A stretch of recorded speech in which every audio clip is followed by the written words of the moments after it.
But Vicky, I was waiting on another channel apparently.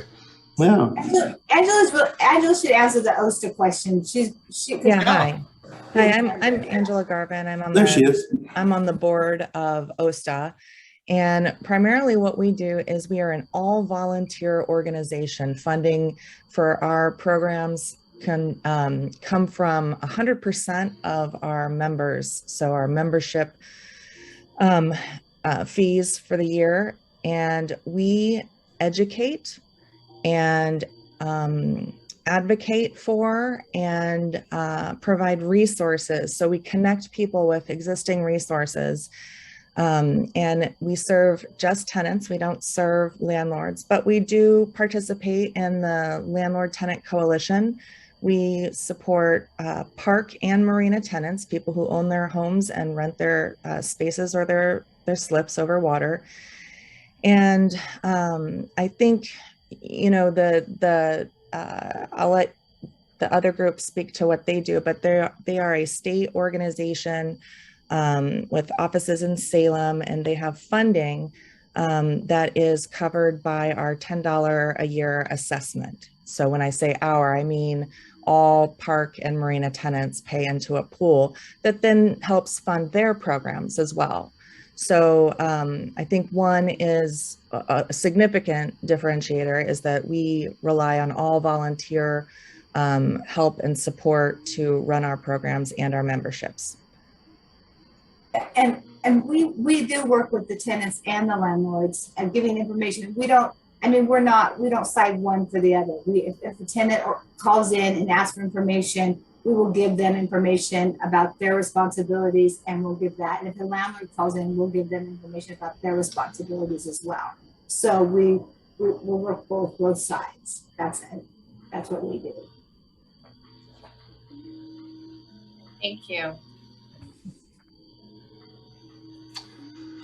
Well, hello. I was waiting for everybody to show up for the last 10 minutes and I was on another channel apparently. But anyway, welcome. I'm Ken Pryor. I'm the coordinator for the MMCRC. You've met Angela. She's one of the members of OSTA. And again, we're not an advocacy agency. We're not an enforcement agency. We support both landlords and tenants. Today, we're going to go through a bit of a slide presentation, basically covering some basics in terms of what MMCRC is, some of the environments that are served by MMCRC, and look at some of the statutes, some of the changes in statute, some of the new revisions or modifications to statutes, and familiarize you with what we've built as a reference guide to Chapter 9. And it's part of a document that's associated per statute. Again, the legislature designated or required a handout to be given to any manufactured homeowner or floating homeowner whenever there is a purchase or a sale of a manufactured home, to make sure people had additional information or enough information going into that kind of a purchase. So you'll see that as well. It's much of the information is on our website, and you can find our website by Googling MMCRC space Oregon, and it'll be the first thing that pops up on Google. So that's one way to find our website. So if I can, I'm going to, well, see if I can share a screen. I just had it and now I can't find it. That ought to be interesting.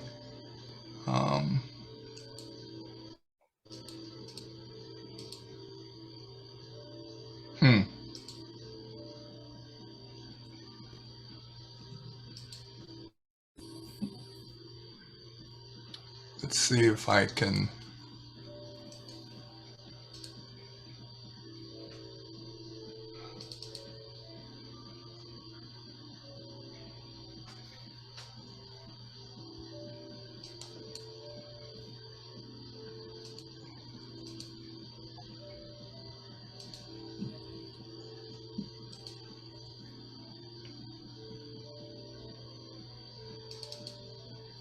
Can we see it? There we go.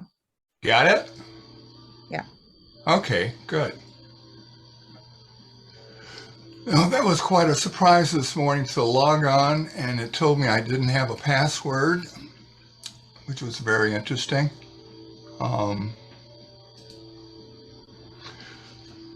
And hopefully you'll be able to see this without much problem. But anyway, that's us.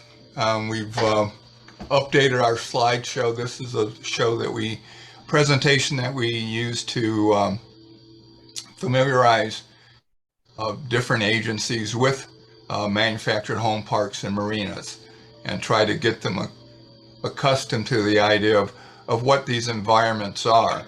And we've given it to legal aid and some other government agencies just as a familiarization. And we've kind of augmented it with aspects of statute that are important for manufactured homeowners and floating home owners. So through the course of the presentation, please feel free to ask questions. Typically, we go through this presentation in 90 minutes. That's with full questions. So it really depends upon the kinds of questions we get, and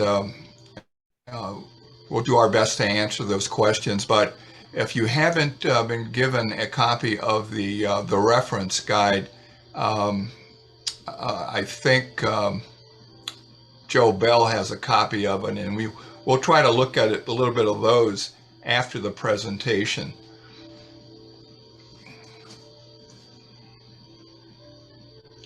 Okay, here we are, and we've already spoken, or Angela gave a pretty good representation of what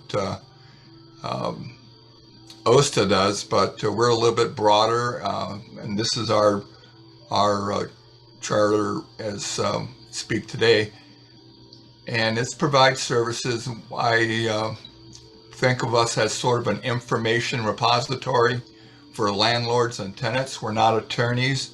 We will tell you what the statute says and try to point you in the direction to get responses to your various answers, and point it in the right direction with the proper state agency. Theoretically, we're promoting tenant-landlord relationships. We're a centralized resource and a referral program. We'll send you off to talk to people in DEQ if that's appropriate, or wherever. And of course, one of our main objectives is to encourage alternative dispute resolution. And just so people have a better understanding, manufactured homes are the only housing in America that has a federal regulation in terms of the construction. So a lot of the RVs, they don't meet these kinds of regulations, and there are no other housing in the states to do. So it's rather rigorous, and it's the only registration or regulation of its kind addressed to the kinds of housing that can be built. And to date, any kind of amenity you're looking for in a stick-built home, you can find in a manufactured home or a modular home. Parks are widespread. They're not just rural communities. They're really all over. And the parks and marinas are communities. People do enjoy them. In many ways, they're self-sufficient, and they look out for one another, especially if you're in a senior park. It's not a fad. Manufactured homes have been around since in 51. There was Levittown was one of the first programs that were introduced to returning GIs, And in fact, you used to be able to buy a home from Sears as a catalog. That's changed, obviously, but it's not a new idea, and it's just been evolving with the development of new technologies. That's what, circa 1952, what people were looking at. And Levittown, there were actually two Levittowns, one outside of New York City on Long Island, the other in Philadelphia. And those were the typical kinds of homes that people were thought to be, reflected the American be-all and aspirations in the early 50s. About 10 million Americans live in affordable housing. Oregon has 149,000 or so manufactured homes, and about 1,046 floating homes. And those are the representative numbers that we have thus far. Overall, it's almost 1,100 facilities in Oregon, and it represents about almost 63,000 spaces. A third of those manufactured homes are senior parks.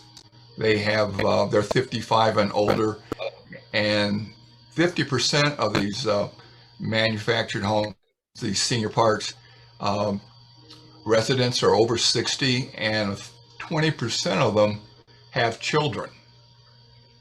So it's, you can see it's a very broad spectrum of residents.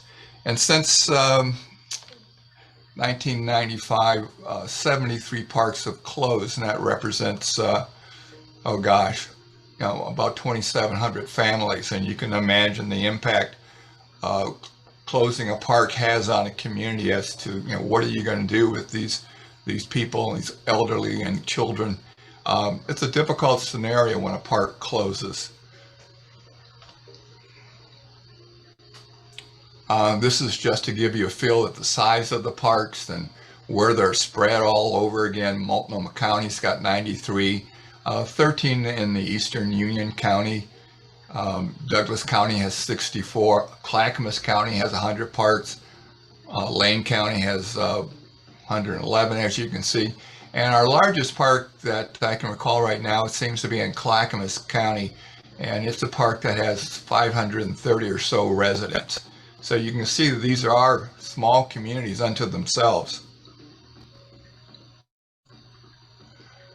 And so we're refunded, as Angela mentioned, by a personal property tax. Every manufactured home owner, whether it's on private property or in a park, or certainly now you've got floating homes, they're assessed $10 a year in their personal property taxes.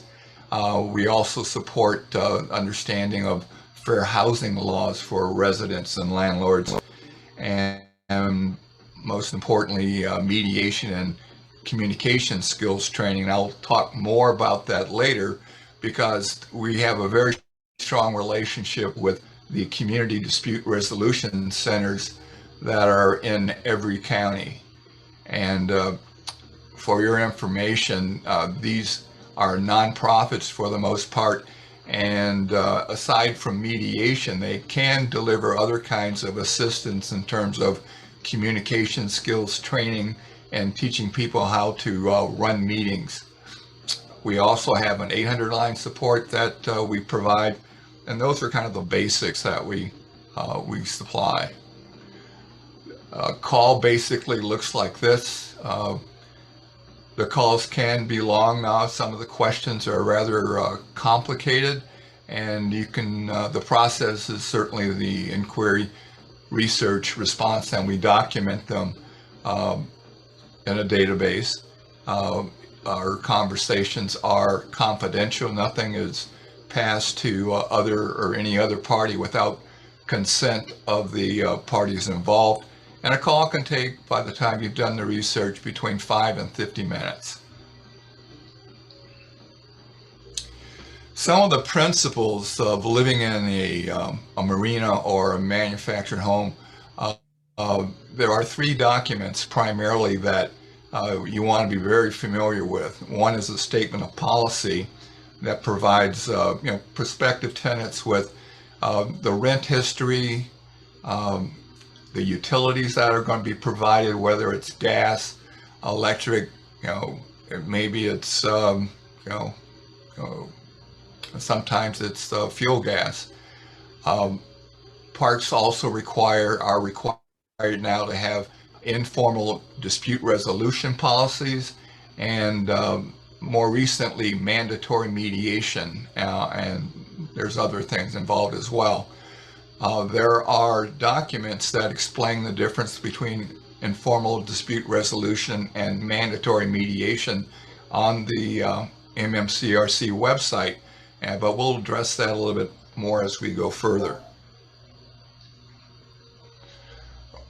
Of course, there's a rental agreement that provides the location, the size of the space, the rent, services provided, fair housing law classifications, and any conditions that a landlord applies in approving a purchaser should be in your rental agreement, so that the next, should you try to sell your home to another party, those criteria are available, and they've got to closely match that, and so you're not having different ideas about what that criteria are, but they are to be included in your rental agreement.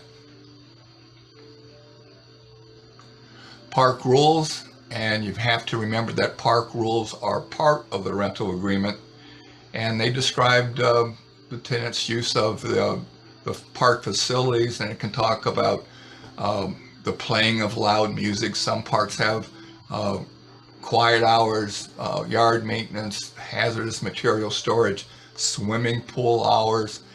It can run the gambit in terms of speed limits or leash laws requirements for your park. And the park can have, as you'll see in a moment, various kinds or various flavors of rental agreement and park rules, because people come and go, but a landlord is obligated to honor the existing set of park rules and rental agreement that a tenant may have upon the sale of a park. So you're not obligated by the sale of a park to enter into a new rental agreement. Climate and park communities, some parks the managers are hands-on, some are hands-off. There's a turnover associated with park managers. The individuals are not necessarily paid a great deal, and they kind of move around quite a bit as the park change ownerships. The rules can be very specific and restrictive, or in some cases you might have a environment where it's an elderly complex and you've got 2-page rental agreements. So it varies. And again, more than one rental agreement and set of rules can exist in a park. That presents challenges to manufactured park managers in that different flavors have to be honored, and oftentimes they will try to consolidate and reissue park rules so that everybody is operating on the same page. There are rules and policies how these changes are to be made, and we'll touch on those briefly as well. Certainly there can be specific laws regarding evictions, and evictions nowadays are anything that is good cause. You have to have cause to evict people. Tenants committees, some have tenants committees, some don't. Park closure laws, we help assist people when a park should close, and there's a federal statute called HOPA, which is Housing for Older Persons Act, and that basically speaks to the fact that in a senior park, which is anything that's 55 years and over, there can be a 20% contingent of people who are not seniors. So we'll talk about that going forward as well. And again, people are very concerned with the scarcity of housing and termination 90.630 is the termination by landlord, but essentially what that means, it's for cause only. However, that is a broad terminology.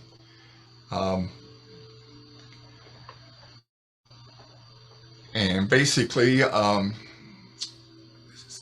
we're looking at now is ORS 590.510, and they'll specify guidelines such as you must not be more restricted than limiting occupancy to 2 people per bedroom. That's what statute says. But you have to take into account statute is very flexible. You can look at other areas of statute and you'll find that bedroom can be defined as anything that's not a bathroom or a closet. So there's a lot of latitude there for landlords to and tenants to work with in terms of how many people are occupying a space. 90.42 is a waiver clause, typically known as a waiver clause, and it's essentially what it does is it protects tenants from new ownership and people making trying to enforce laws that perhaps they've ignored or never bothered to pay attention to. And essentially, if a landlord allows, with the knowledge that there a violation has been made by a tenant, and the landlord accepts rent for 3 rental periods, and that could be anything from, gosh,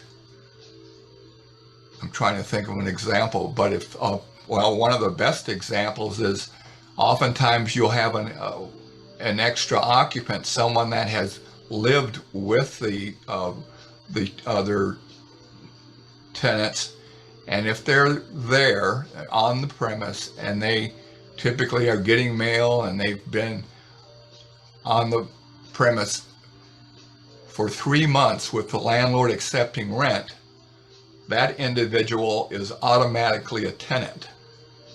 He doesn't have to sign anything. He doesn't have to have a background check, because the law states essentially that the landlord had an opportunity. He should have known that someone is there. And if he accepts that person being there, or he has accepted it and accepted rent for 3 or more periods, that individual is a tenant.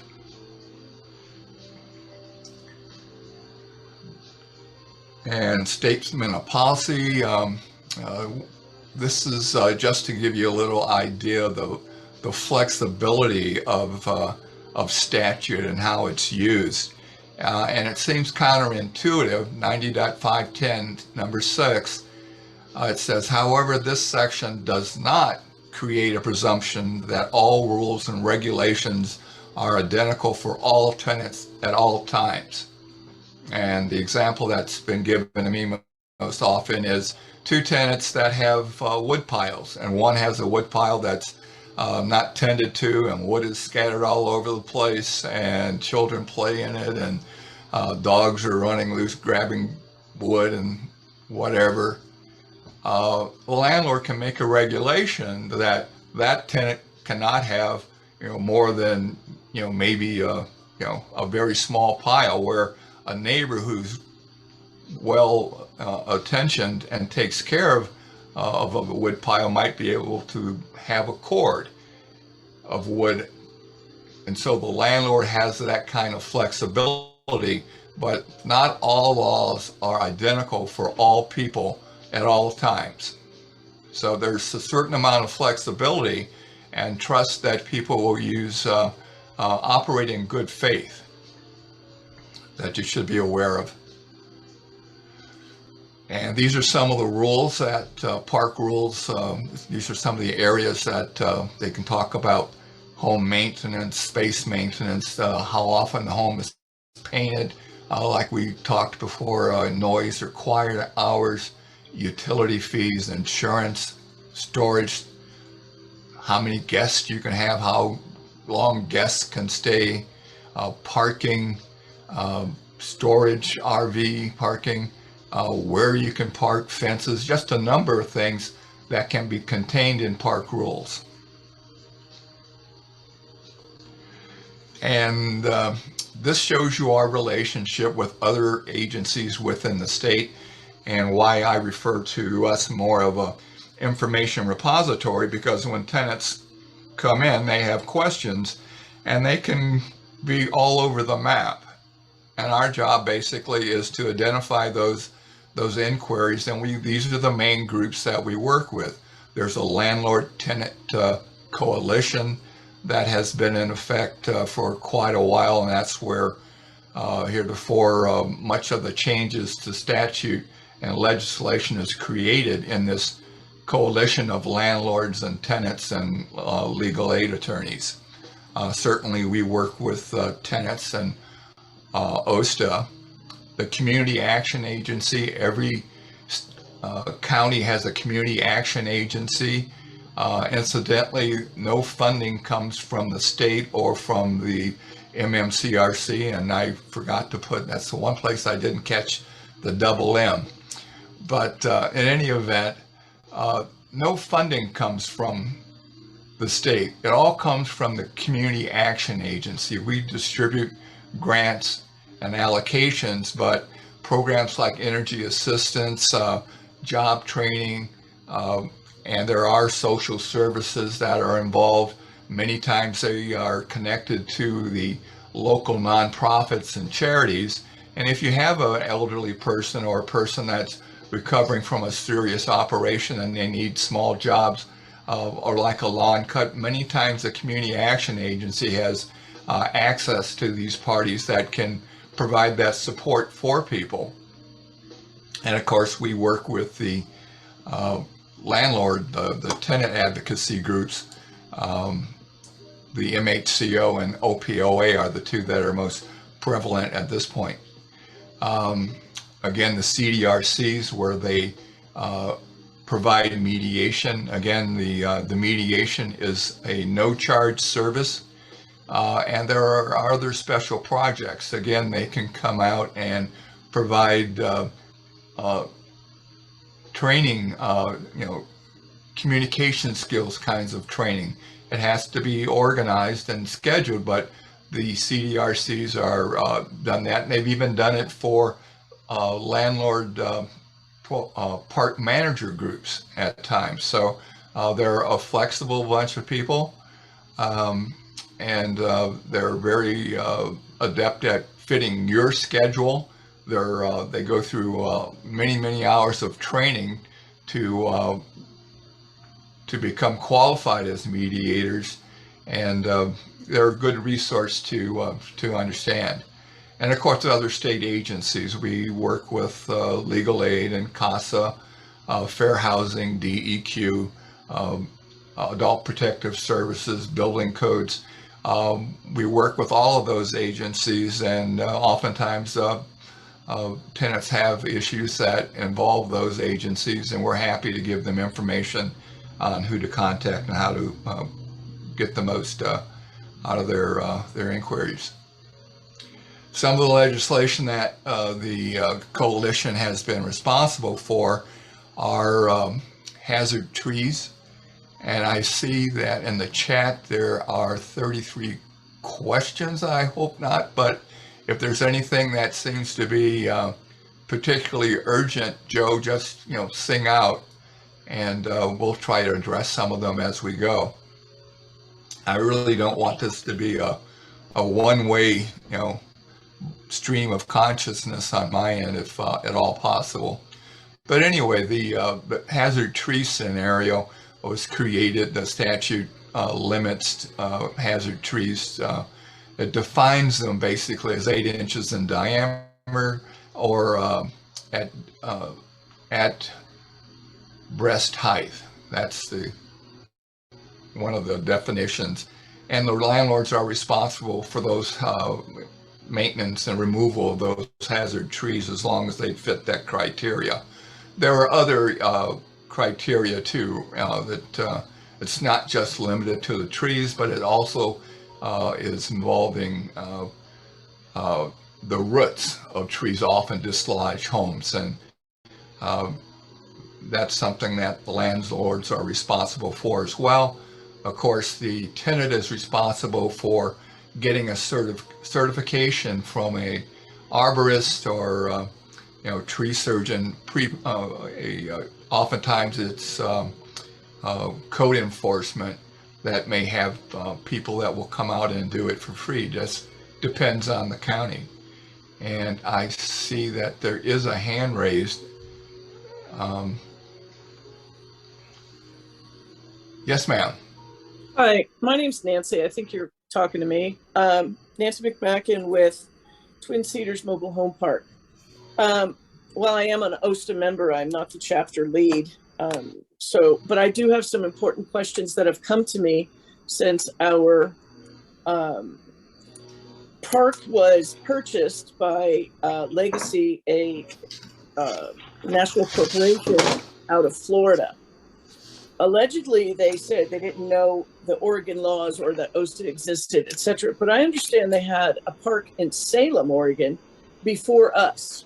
So the reason why I'm bringing this up is because I'm seeing that this might be an intentional fraud on their part, where they sent us an increase of rent that was in excess of 12%. We got that kind of squared away, and they're back down to 7 plus 2.9 or whatever the heck it is. Yeah. So I'm concerned with that percentage because according to the law that I read, at least my interpretation, they were obligated to the September of the calendar year prior.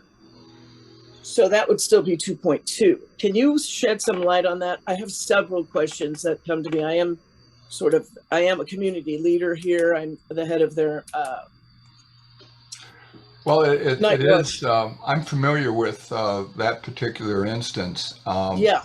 And I do believe, I'm not positive about exactly when their acquisition in Salem occurred, but regardless, they're to use the CPI of the previous year, whatever that was. September of the previous year, which was 2.2. Yeah. Instead, they come up with 2.9, and off the base of 7%, which I don't know where that came from, they have a 9.9 increase now. So nearly 10%. And unfortunately, that 7%, who negotiated 7% to start and do every year? That was in legislation. That's crazy. We're an over 55 community. That's why these people come to me, because I have some background in law. But can anybody here verify that it should have been 9.2 for all of us? Because we're all in the same boat. I'd have to go to the website. There's one on, as a matter of fact, I remember responding to this, and I sent someone a link to the website in DAS. That would have been Carolyn Moore, I believe. I think it was Carolyn or her husband, whatever. So right, Mike. So I did see the chart, and that is one of the reasons why I was interested in seeing if they're legit. So I don't know what they did with Salem, if they did the same thing, but I am very curious to see if they were, that it was intended to defraud. The other thing I have is, even though they corrected it and served us with a second paper, a second rent increase, that rent increase came in on the 23rd of this month. So isn't there supposed to be a new 90-day law? I responded to that. We can't give legal advice, and I believe the way I responded was I would mention to the park manager that you believe the original was invalid, and tell them that you're happy to pay on their original start date if they put that in writing from their corporate headquarters. But I'm not willing to pay in advance of the 90 days. I'm really, these guys have very little communication with anybody except for the managers, if that. And that's not an ideal scenario because the left hand doesn't talk to the right hand, much the same that you're saying you've already addressed these things. Those emails aren't coming to me for whatever reason. But in paragraph, so you're not sure how that date thing goes. They don't have to start with another 90 days. They do. I'm just Okay. saying that officially I can't. All right. Well, that's I'm okay. not an I'm not attorney. asking you to represent me. I'm plan on doing this in pro per for the park if I have to. So 90 days should start again. They also are in breach of contract, page 2, paragraph 1, where they went over and above the maximum rent cap and are now liable to the residents of an amount equal to 3 months plus actual damages. I don't believe there are any actual damages, but this does not say that we have to be charged and pay for the thing. It says that if we are charged, and we have been. So I would like to see if I could get some support with 3 months free rent. For that, you're going to have to seek legal representation. We're not an enforcement agency. Right. And Well, we've told, like all lawsuits, it starts with a demand letter, correct? Well, correct. It is But your correct. demand So letter it's comes from you paralegal. and or your attorney. Right. And I'm going to move on because I'll be happy to speak with you about this. I'd like to get through most of the presentation and come back if we have time, and maybe put you in touch with was it Carolyn Moore? Yeah. Because I've given her a lot She's of not a good information. source for this. She is not a bulldog. I'm the bulldog. She works Wow. full time. That's why she's not here. So I kind of need to extend myself for the park because people look to me to help them out. Be happy to speak with you, but I really don't want to, go into specifics on any one individual. I think we've got about 2 hours at most, and we can come back and circle back and talk more about your individual issues. But I think we'll cover many of those issues in the course of the presentation. Okay. Okay. Yeah, I'm not exactly certain how long I could be on this. I just had surgery yesterday afternoon, so I'm not. I understand. No. Who would I talk to regarding poor water, undrinkable water? That's a common issue, and you're going to have to speak with DEQ because there are regulations about testing and the reporting of that kind of testing. And again, that's something we can talk about. I can give you more information on that later. Thanks. Sure. So no, there are a raft of new owners that have come into the state, and it's going to take a while to educate them on Oregon laws.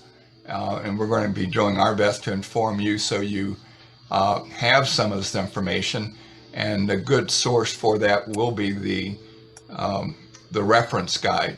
The particular one that I sent out for distribution was specifically on floating homes. However, 98% of the statutes apply to both floating homes and manufactured homes. So there's a lot of information, and we'll also have one available strictly for manufactured homes. But that should be available soon on our website. I did give an advance copy to some of the membership chair at OSTA. I don't know whether she had time to get it to everyone, but it is available. One of the things that most recently was changed in statute, and this one focused on marinas, and it was under prohibitions of criteria and non-compliance for parking fees in marinas. Specifically, marinas have an issue with parking, and legislature found it, appropriate to strike down any non-compliance parking fees in marinas, which seems to be a big issue with the limited access that people in floating home facilities have in marinas. Same for move-in fees. The statute 302 lists the legal fees that can be charged by a marina or a manufactured home park. What's been prohibited are things like the move-in fee. There's no such thing. Extra person fees. There's overnight guests.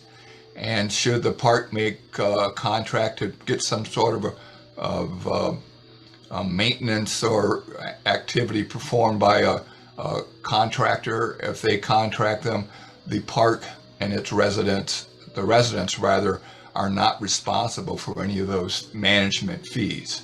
So there's a better, stronger definition of what fees can be levied in a manufactured home park. Again, this is new legislation on 90.303. Screening of marijuana use is now prohibited. That's an awkward statute now because Oregon has laws that marijuana is legal, federal government does not. But at least it can't be used in an application criteria. Also, rent increases are prohibited during the first year in manufactured home parks and marinas. 90.525 is a flyer, a handout that provides statutory information that all homeowners and home sellers or marina floating home sellers should understand, and the landlord is responsible for providing that to any buyer or seller before they sign a rental agreement. And they've increased penalties. Some of these are more of a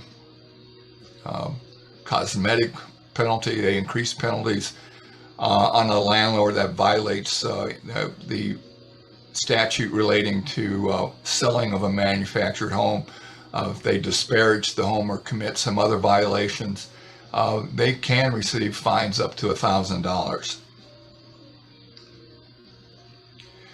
There's a procedure for facility purchase. They've expanded the time that tenants are allowed to organize and pull together a presentation and a bid offer. And 15 days is what it used to be. 10 days, now it's 15 days. That's done in concert with the CASA. This is a nonprofit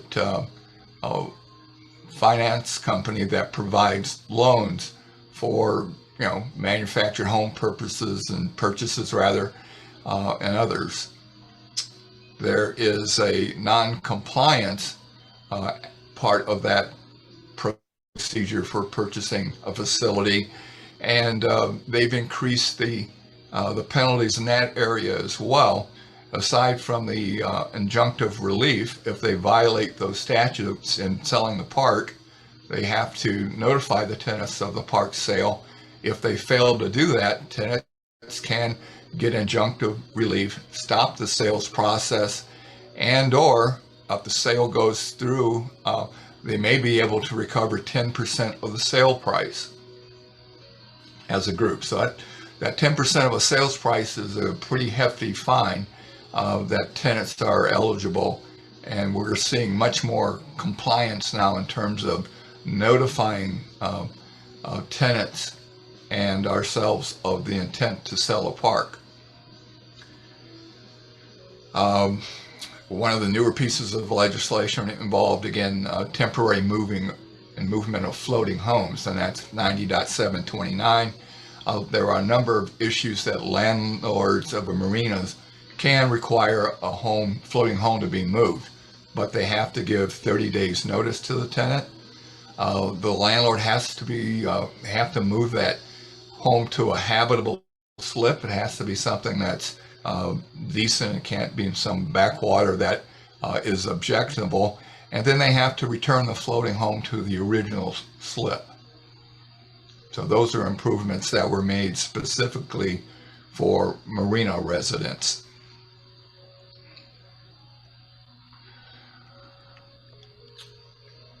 some of the other modifications that were made to 90.632, that's termination regarding physical condition of the home, whether it's in disrepair. But the area that was expanded regarding work that had to do with floats on a floating home, and that time to repair those issues can be up to 2 or 12 months or a whole year.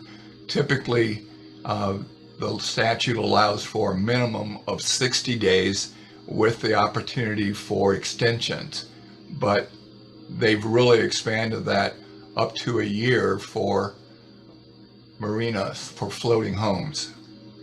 And in terms of disposition of personal property in a storage agreement, marina tenants can store the contents of their home as well for up to a year.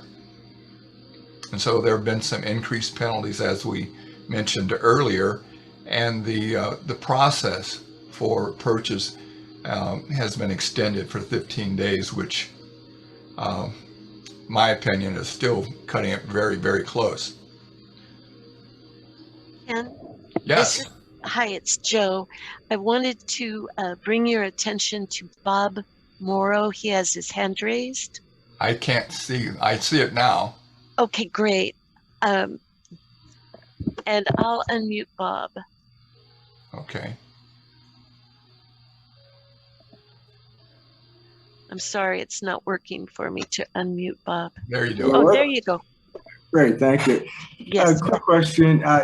We understand, I think, pretty much what the statement of policy shares with us, what's provided and so on and so forth, but no one's been able to explain to us that the fact that it's not actually a part of our agreement, and along with the rental agreement and the guidelines, there's things in our park, for example, that it provides for guest parking. It provides for our recreation room. And we've challenged the park on a couple of issues that they've tried to change regarding guest parking and some of the things at the recreation room. But if it's not a part of the rental agreement, then we then probably don't have any standing as far as challenging the park as far as those being rule changes. And please explain. Well, Bob, we've been through this quite extensively with this. And again, we can't give legal advice. There's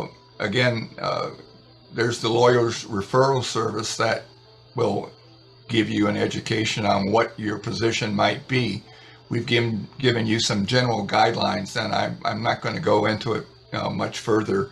Well, I'm sorry, that's not actually what I asked. I mean, we're not asking for legal advice. You're asking, what are you asking? You're asking what is the purpose of a statement of policy, and it outlines what services are going to be provided.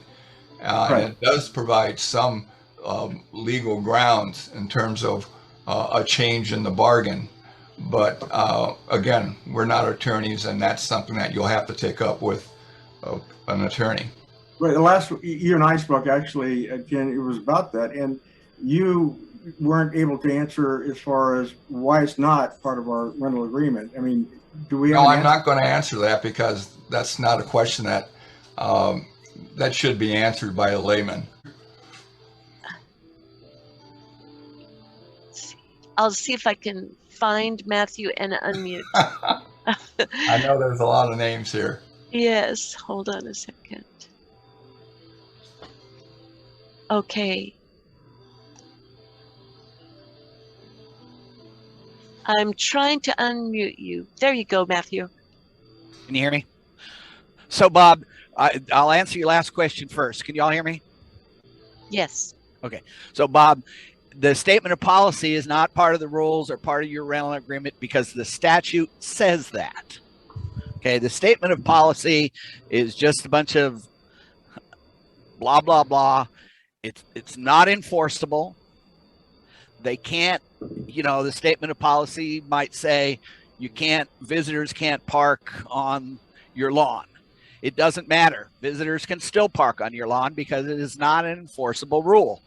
And you know, the point of a statement of policy is not for rules or anything like that. It's just sort of a general, you know, we have a policy here is to be nice to each other. That's what a statement of policy is. It is not rules. It is not enforceable. It's really fairly meaningless. It's kind of like the committee of seven. You know, you form a committee of seven. The owner has to meet with you once a year. That's it. So, statement of policy, the park has to say what their policy is. Our policy is to be nice to people. End of discussion. So, back to you, Ken. Sure. Well, some of the other new legislation has been this 90.767, and it's mandatory mediation, and they've created another form of mediation, what used to be called, formally it's called informal dispute resolution, things that are voluntary, and then there's mandatory mediation.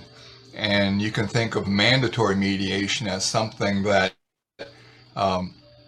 might involve, it's not petty, but it may involve eviction. It's something serious that's causing a great deal of consternation in the park.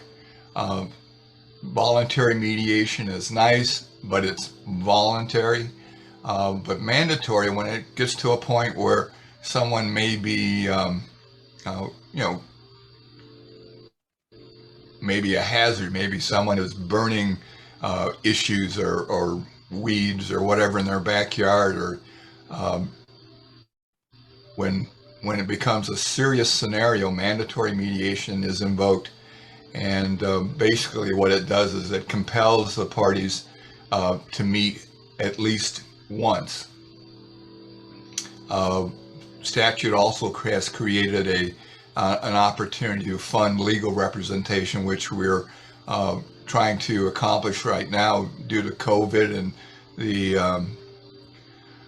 wildfires. Attorneys are just really very, very difficult to sign on right now. There's a real shortage of attorneys in Oregon at the time, but there are plans to acquire some representation that will be more or less a defense for eviction avoidance kinds of situations. But statute also created what's called the Dispute Resolution Advisory Committee, which is comprised of landlords and tenants, and also legal aid, and a number of, we have floating home members on it, but to review the mediation process itself and see how it can be made better, what needs to be done in terms of, facilitating that. And it meets every other month. Currently, there are about, 16 or 17 members, and they look at issues like mediation and how best to work with the CDRCs and landlords and tenants to provide guidelines on how mediation is conducted. And there's also been created a manufactured housing advisory committee overall that looks at not just mediation, but all the laws that are pertaining to manufactured homes and floating homes. And that's another large body of volunteers of landlords and tenants, and that's a separate body. But that's some of the work that's being done in manufactured homes. One of the pieces of legislation that you want to pay close attention to is 90.630, the termination and 30-day notice.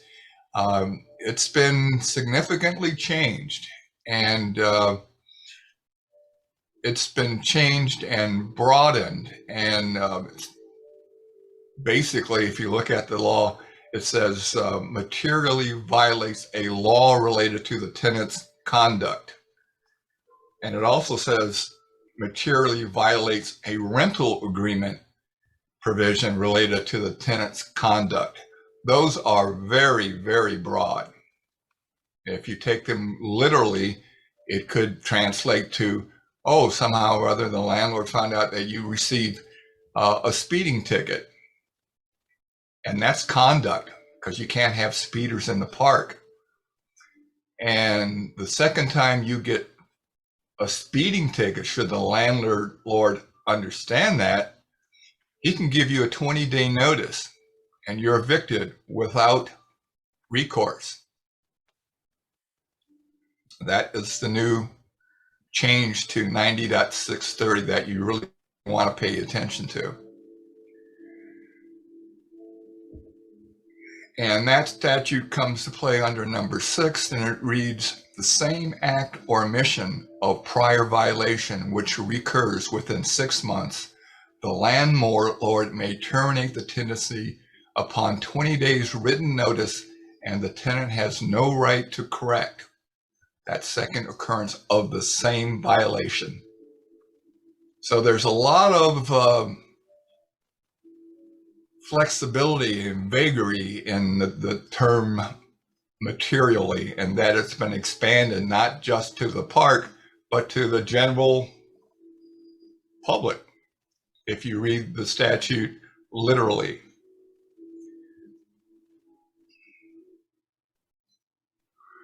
So what your best protection might be in those kinds of situations upon receiving that kind of a notice or violation is you want to respond in writing. You want to respond and deny the charges, and in your written note with these charges may not be used for any future action. So that makes it very clear that you're contesting whatever those allegations are, and unless those allegations are denied in writing, those allegations may be taken to be true. And unless you've got adequate backup and proof, many times the court will accept that fact that you did not refute, you didn't deny things, that's what happened. But now with giving written denials, the onus is now on the landlord to prove that violation. And then you have an opportunity, because it's threatening and maybe threatening an expulsion from the park, to request mandatory mediation. And mandatory mediation can be requested by yourself. Actually, MMCRC can do it for you, or the park can request mandatory mediation. Mandatory mediation compels parties to meet at least once, and either party can initiate it again. You can contact our agency, the CDRCs, again, every county's got one, or the landlord can certainly do it. And the CDRCs operate with the idea in good faith that they will schedule within 30 days a mediation between yourself and a representation of the landlord. The representative of the park can be anyone that has the authority to make a decision, and they must be able to make a decision.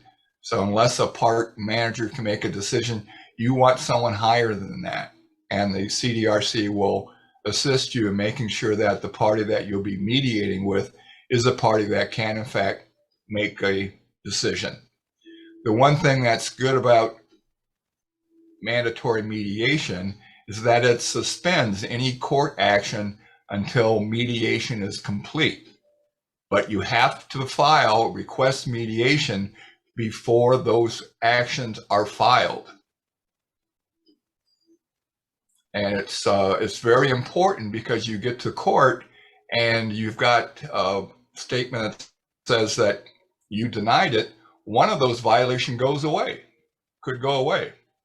If you have nothing, oftentimes the court's going to take the word of the landlord. So there are limitations to mandatory mediations. You can't talk about rent increases. Those aren't negotiable. Unauthorized occupants, domestic violence and stalking, non-payment of rent, conduct consulting in a 24-hour notice. Those are serious things that aren't negotiable. And mediation doesn't guarantee a resolution. People do their best. Hopefully people are operating in good faith, and you'll come to some agreement that both parties can live with. And that's the concept of it. So mandatory mediation, next steps, should there be no agreement? One of the things that is available, we have a small claims worksheet. You can go to small claims if you like. And there is a compliance letter that is sent should a party fail to appear or not make an appointment, can't be contacted.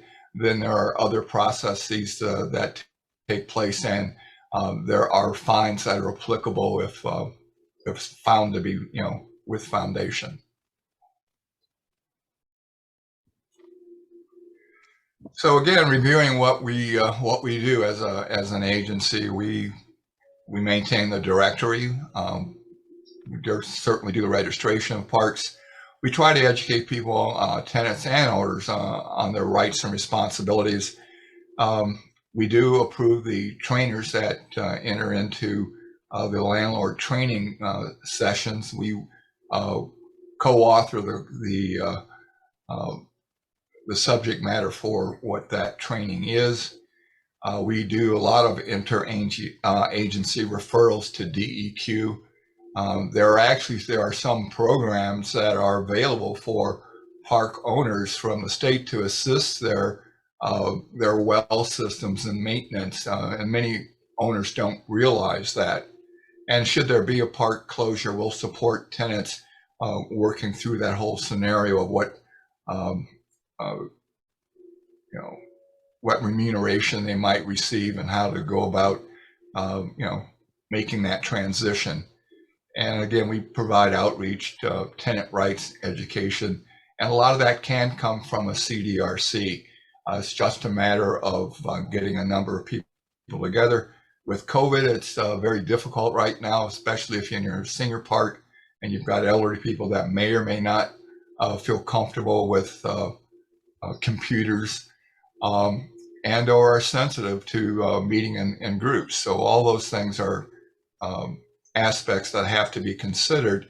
But in the past, CDRCs have found a way to accommodate tenants as well as groups of park managers that are looking for different kinds of communication skills. So again, this is just a little redundant. We support mediation services to the hilt. We sell their services very hard. We're very familiar with DEQ and there are regions and regional resources that assist in testing. And we do the registration, landlord registration and training.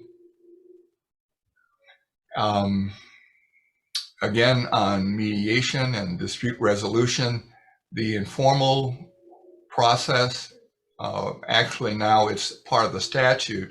Every rental agreement has to have a process of dispute resolution. That's mandated.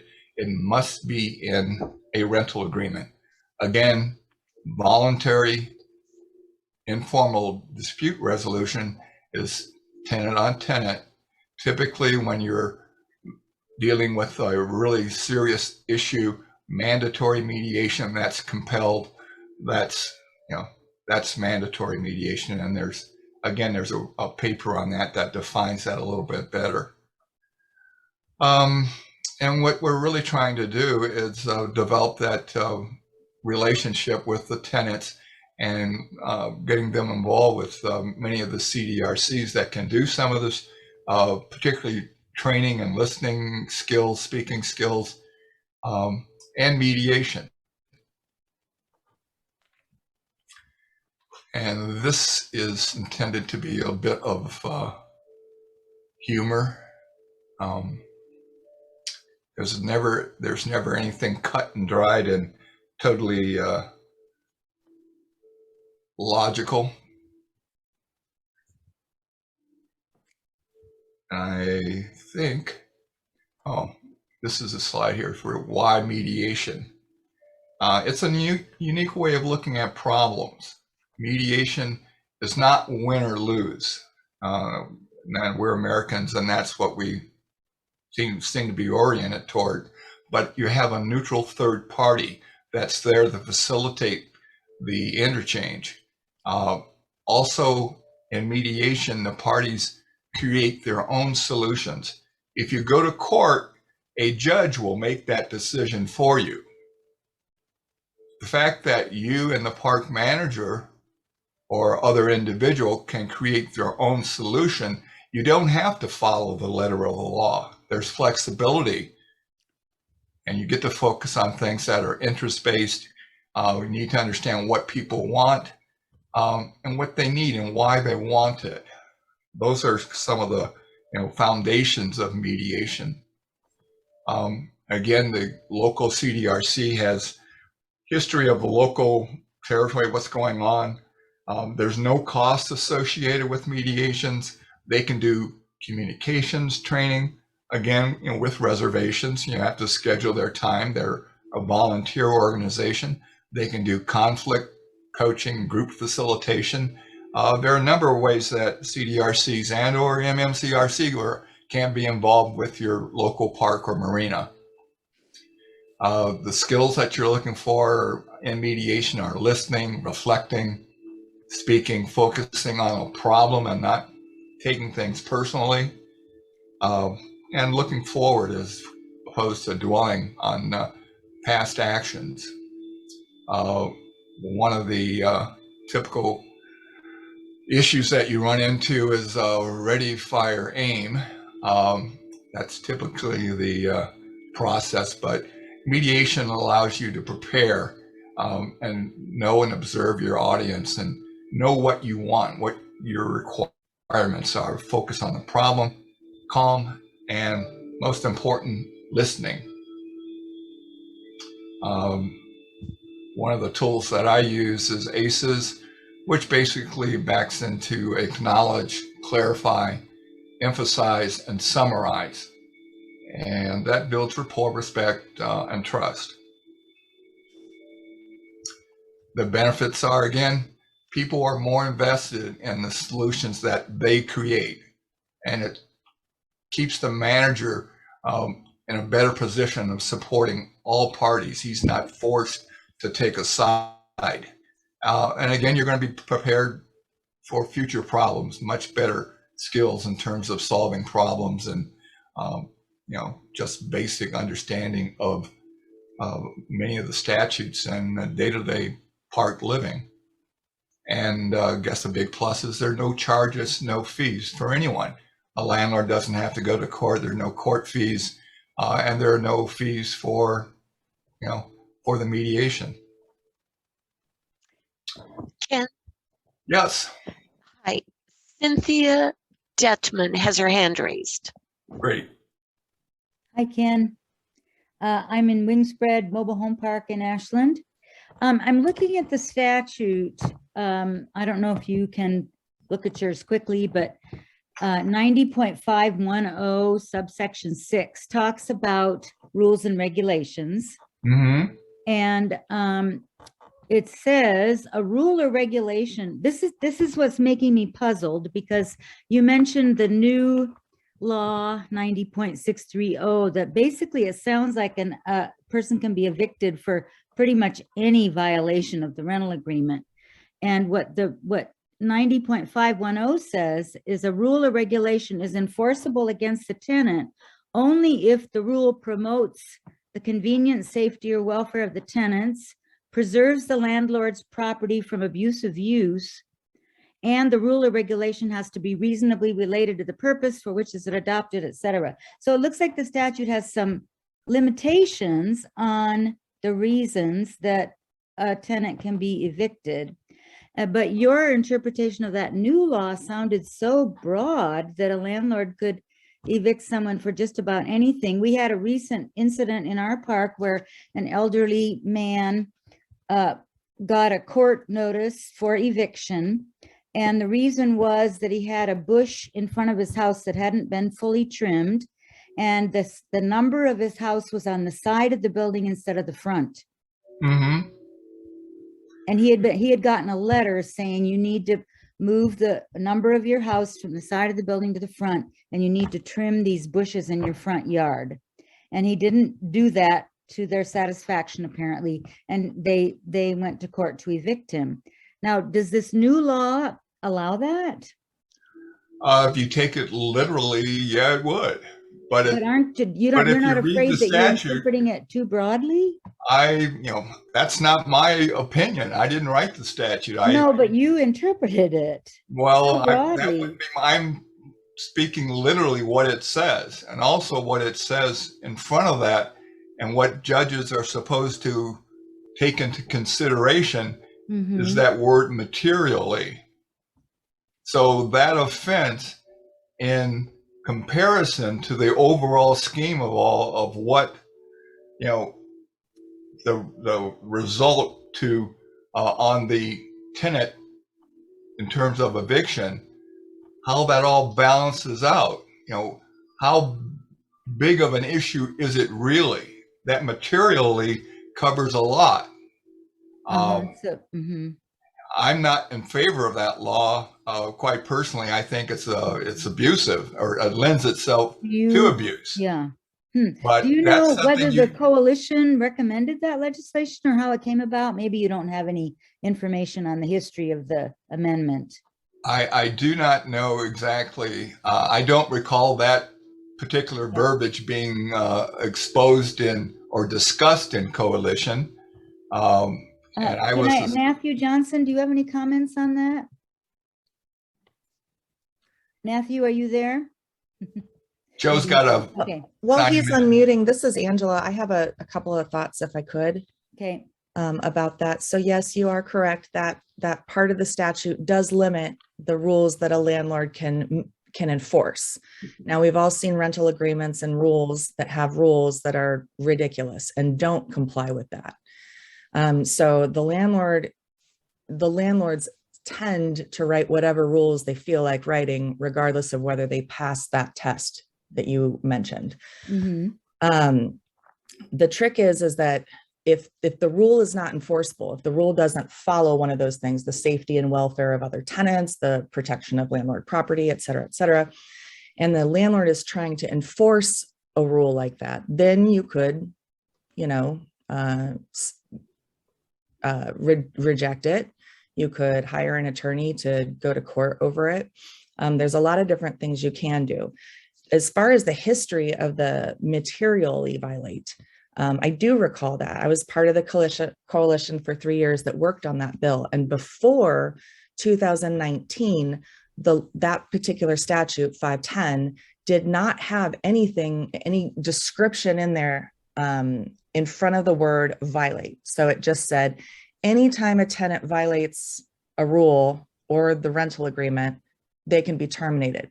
We specifically fought to add the word materially because we felt like it added something. So you can't get, in other words, this is my interpretation. I'm not a lawyer. I don't play one on TV, but you cannot, for example, get a termination notice for having your dog poop on the dock, because if you didn't clean it up, maybe, but if they pooped on the dock and you cleaned it up, we're talking about a material violation. So before, there were all sorts of reasons, like you painted your house blue and that's not an allowable color, you can get a termination notice. This material, it's not clearly defined, but it's better than what it was prior to 2019.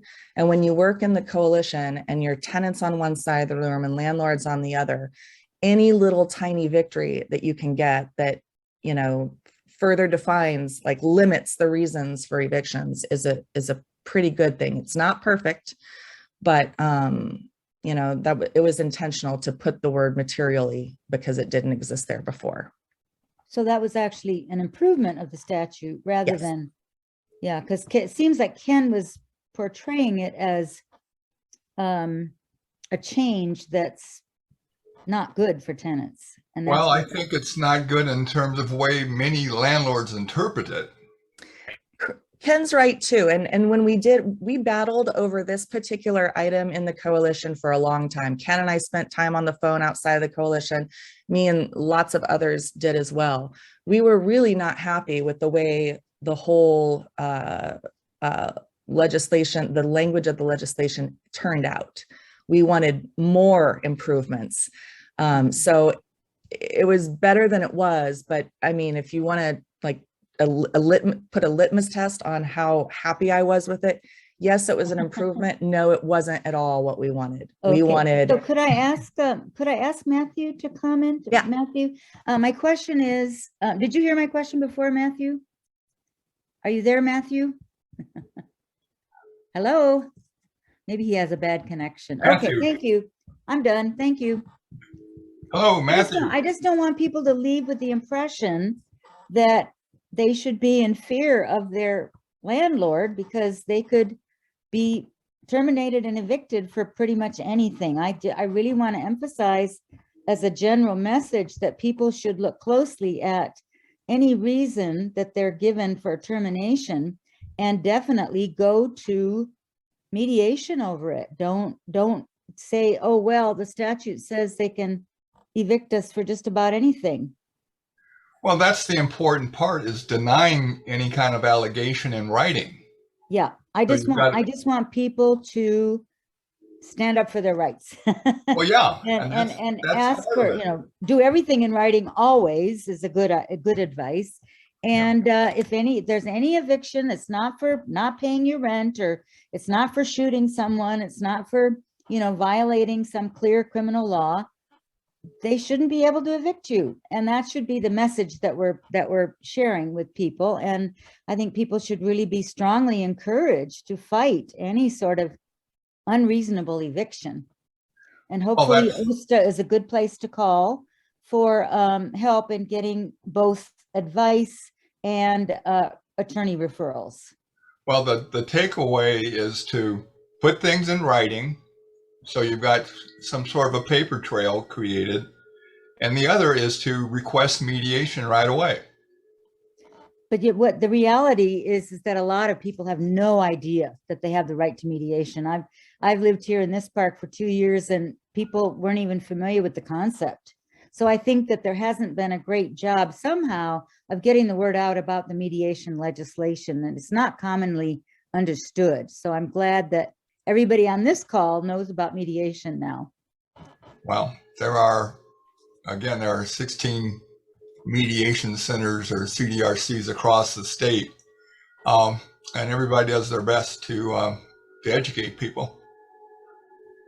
But no, really, that's about all we've got, because assuming that you can, live within the bounds of everything and have successful mediations, all is right with the world. And if not, at least you'll have mutual respect.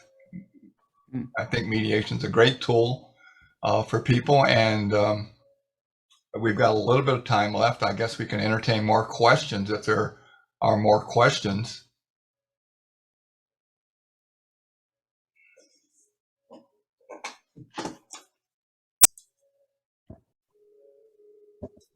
Ken, Angela has her hand up. Angela Garvin. Thank you. I just wanted to say one more thing about mandatory mediation, you guys. So we fought for so long for this law. This is a beautiful, beautiful thing. I have used it myself with my landlord. Here is the magic piece to it. And this is like the magic wand, in my opinion. So when you get a termination notice for violating park or marina law or rule, I'm sorry, when it happened to me, I lived in a section of the marina where dogs were off leash. Ever since I lived there for years, I'd never seen a dog on leash, and we were all dog people on my section of the marina. And I was out walking my dogs one day, and the landlord saw me and sent me a 30-day termination notice. I was terrified because I knew I had broken a rule, but I thought it wasn't being enforced because no one else was doing it. So I thought that was just, on the rules. You guys, so many of you are tenants, and so many of you, I hope, have not experienced receiving a 30-day termination notice, but I'm sure some of you have. It is absolutely terrifying.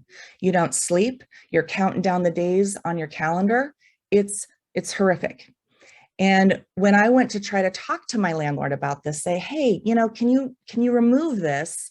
Because I didn't know it was all of a sudden going to be enforced, which is part of the law. Like if they don't enforce the rules and then all of a sudden enforce it with a 30-day, that's not really okay. That's not really permitted. But they wouldn't have a conversation with me. This was before this mandatory mediation law passed. And they basically just said, it's out of our hands. Well, I happen to already know that if the same violation occurred within the next 6 months, I was going to have to sell my house and move because my landlords hated me. So what mandatory mediation now offers, and that's why I really wanted to get this one removed, because I was terrified every time I opened my door that a dog was going to run out and be seen on the docks without a leash and I was going to lose my home. For 6 months, we had it on the calendar the day that was marked, and it was a terrible way to live. The magic of mandatory mediation is the minute I receive that termination notice that I get 30 days to correct it. And what you can do now, if I were in that same scenario, is I would immediately call Ken's office and I would initiate mandatory mediation. Because what that does by law is it puts a hold on the counting of those 30 days. And it gives you the opportunity to complete mediation within a certain window before the landlord can file an actual eviction case in a court of law against you. So it gives you this pause and forces your landlord to the table to at least hear you. And that to me is the magic, because all of a sudden it's not, oh my gosh, I have 30 days to make a decision and how am I going to move and how am I going to sell my house and what am I going to do? Now it's, let's pause and have a real conversation that's mediated by a professional. And he may not see my ways, and that's okay, but at least that mediator has a goal and a priority of getting us through this hurdle. And I don't have to worry about the fact that the mediation is taking 30 days to schedule and I'm going to be evicted at the end of my 30 days. So that to me is the magic wand. It's the magic, it's the most beautiful part about mandatory mediation is that pausing of that 30-day notice.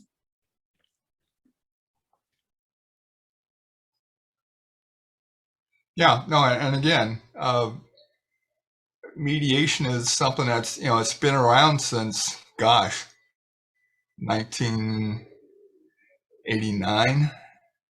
And it's gone through several iterations. It used to be called the Ombudsman Program, and it's kind of migrated now into mediation. And they're dedicated individuals that will work with you. And the beauty of it is too, again, you get an opportunity to create your own agreement as opposed to having a court dictate it. So landlords typically don't want to go to court, and it's used as a threat. And because, attorneys are expensive, people tend to, overreact and they panic and they don't realize that there's assistance out there. And it's a good tool. It's a good tool, and you need to be able to make sure that you document anything that you deny, any allegation that's false, because that may short circuit the whole process right there, because the landlord or the park manager may realize that, hey, I really put up something that was pretty flimsy, and it's going to be hard to defend, and that may be the last you hear of it.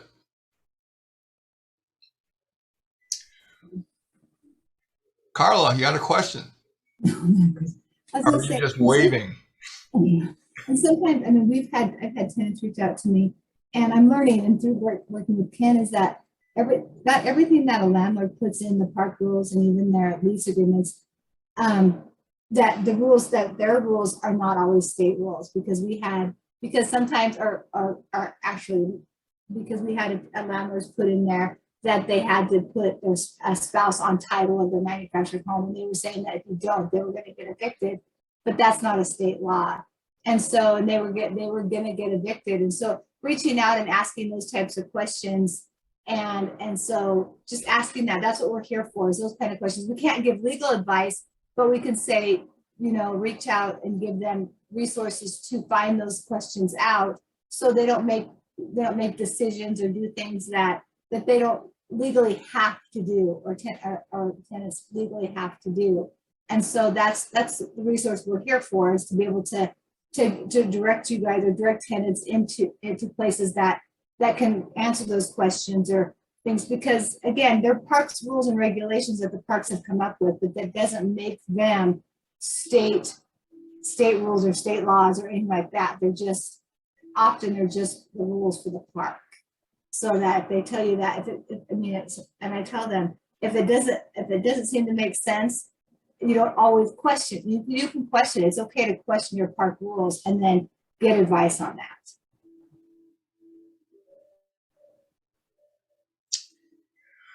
So, actually, there's been a question raised about if it's going to be available. We will be able to. It is being recorded, and there will be a link provided once we get it all bundled up, and the IT guys get it off into a format that we can post. But if there are no more questions, I would like you refer you to the reference guide. The membership person for OSTA, I can't remember who that was. But anyway, there's a document that covers a lot of detail, goes into much more detail on the various aspects of rental agreements and storage agreements, because it's the whole document of landlord-tenant law. I think it's about 180 pages. It's a great cure for insomnia. But I've worked with Janheimer and Angela, and put up a really good, we think, condensed version of high points on the statute and on really most important issues, and it will point you in the right direction. So that should be available.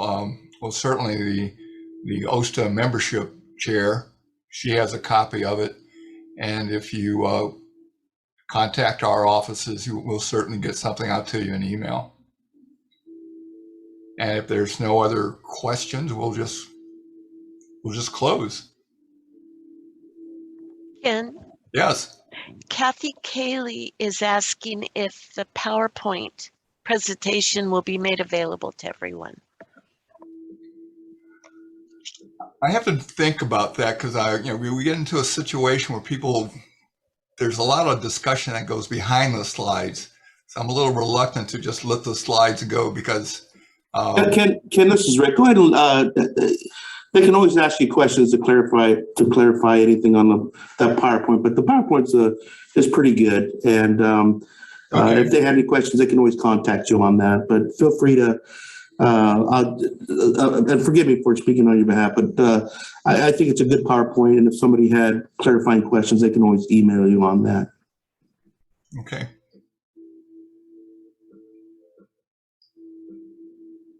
And just a few things on the recording. It'll probably take a day because it's a 2-hour recording, and the system on Zoom takes a little while for it to be put together. So hopefully we could check the Zoom and see if the link is up and ready, and we can get it out to OSTA.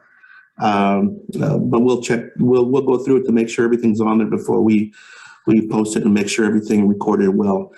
We are victims of technology sometimes, so everything should be good, but I Never know until we actually look at it to make sure it's all complete.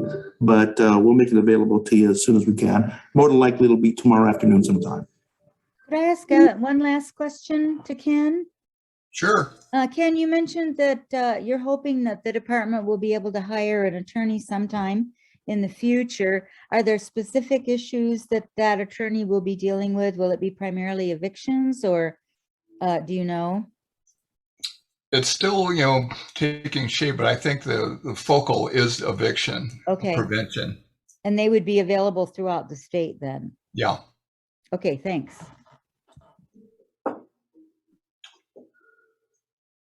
All righty then. Okay, well, have a good day, everyone. And, you know, you got our numbers, so we know where we live. Good afternoon. Thank you. Great session. Sure. Thanks, Ken. You're welcome. Have a good day. Oh, Matthew. Yeah, good job. Well, we'll see. How is it that you're Whoops. Oh, okay. We'll catch up with all of you a little bit Whoops. later. Thanks. What happened to my camera?